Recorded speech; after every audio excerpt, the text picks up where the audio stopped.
Hi, welcome back. I was looking around online for how to remove the factory fitted radio on a Nissan Note E12 and couldn't find any tutorials, so hopefully this little video will help someone. Basically the trim sits in like that and it's held in with metal clips.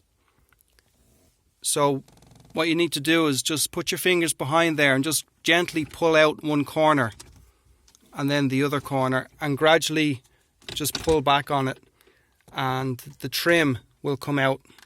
Now on the back of the trim in the center there is a hazard light switch connector, so you just need to pull that cable out, which is here, and on each side of the radio there's two screws, so just remove those screws and it'll pop out. Very simple to change, very easy to work on. And I hope this video is helpful to someone. Thanks for watching. See you next time.